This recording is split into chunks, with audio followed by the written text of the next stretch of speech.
Hi, welcome back to the channel. Well, today we're going to have two builds on the Jester Classic. The first one will be a race build, which is the one you can see here, and this is the Castrol or TOMS Supra GT race car from the 90s.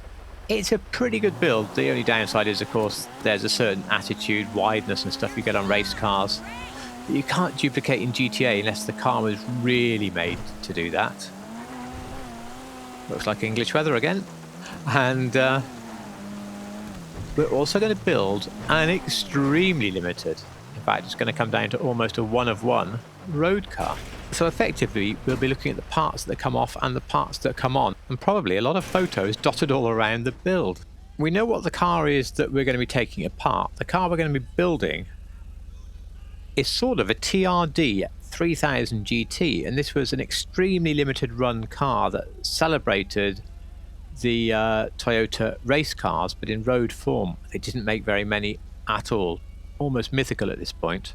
Well, how can you get rarer than a TRD 3000 GT? How about taking one that TOMS, the same people who put together this race car, have resto-modded with lighter panels and stuff. So we've got a resto mod based on a really limited and rare car. So let's get started. Going from the start, for both bumpers I think we should have the drift bumper. This cutout exists on every single one of the bumpers. It shouldn't exist really on either car, but you can see how this bumper starts to sort of lower this piece here, and our splitter is all the same colour as the body, and that's really what we want. And then beyond there we get canards and things. So drift bumper. At the rear, I think we just stay stock, to be honest. There should be a little bit of a diffuser built in here, but not anything like these. For the chassis, I think we need the race seats with the secondary cage. The reason I say secondary is that colour will paint the mirrors and the cage. Now we have here the mirrors the correct colour, the cage the wrong colour.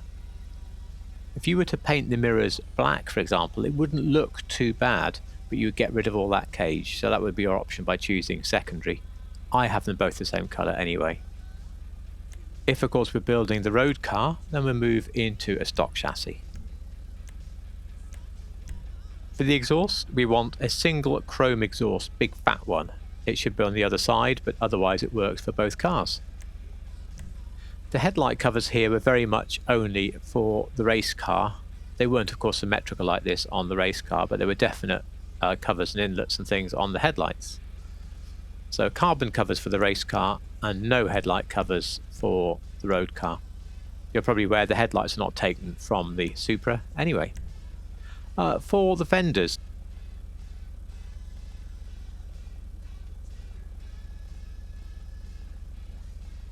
for the hoods, scooped or vented work really nicely, these two. I'll show you them in carbon, scooped and vented. The real car has elements of both of those in there for the race car, so you choose. For the road car, some of you will recognise this from Fast and Furious. We want the performance hood. This is the TRD, I think that's Toyota Racing Dynamics hood. I've left the lights as stock. I think that's probably appropriate for back then. As far as livery goes, the Zero Racing livery is of course the Castrol one with the greens changed to blues. For the road car we're now building, none. I have white plate for the white race car. I'm going to a black plate for this darker road car. When it comes to the respray, let me just ghost that livery over a minute. We have here for the race car a classic ice white, and you can hopefully see why, because I want this number 5 in the square to look like a stuck-on square. If I go crew white, which I admit is how you saw the car in the intro, then that white disappears. I don't think it's as good. So just a classic ice white for the primary and the secondary, or as I mentioned before, you could go with a classic black for the secondary, have a black roll cage and accept the black mirrors. Boom! This is a seamless edit that you'll never know I made. Once I looked at the car outside like this, it looks perfect, so I just want to reshoot this paint bit without most of the alternatives. Quite simply, the crew colour on the screen now, which is Porsche Viper Green from GTAcolours.com, on both primary and secondary, mixed with a bright green pearl It's really, really nice. I really love it, and I'm very happy with the car like this. The only alternative I will give you is if you don't like doing crew colours, in which case just try a bright green on the car with the bright green pearl. You'll get this. It's not as good, but you know, green and gold always works, and it's still quite nice. So they are your two choices for the paint. Let's get back to the original build. Trim can stay on a graphite or a black because that's what the car we're building has. The roof is stock on both cars. You would think there was a roof scoop on the race car, but there wasn't. For the skirts, the primary lip skirt works really well for both the race and the road cars. You can see how it's all painted one colour and gets just a bit deeper. And for the spoiler, on the race car I was using Carbon Wing Type 2, and for the road car, the high level spoiler.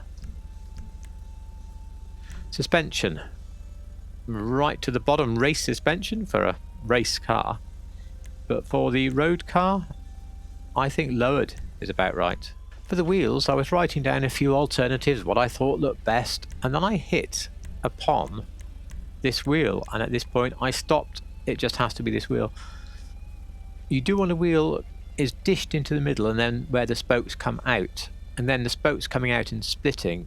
This is not exactly the right wheel, but it's very, very close. So deep flake reverse.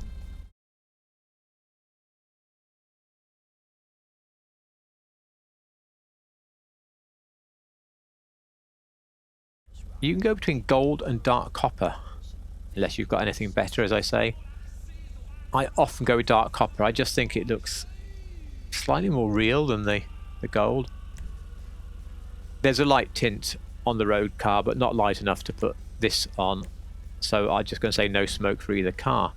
We had to see it in the sun to see if the colour of the bodywork and the wheels work, and I think they really do. In fact, it's better out here than I feared it would be in the workshop. Really pleased with this. This is a great car, of course. I had a look. It turned out I've got 3 of them already. I've got Louise Jarl's one as well, and an incredibly delicate pink. I made it for the pink garage tour, fell in love with it, couldn't unmake it again. And of course I have Brian's one as well, which will never be unbuilt. I hope you enjoyed the build. If you did, please click the like button. Sub, of course, if you like the building of real cars in GTA. And above all, thank you so much for watching.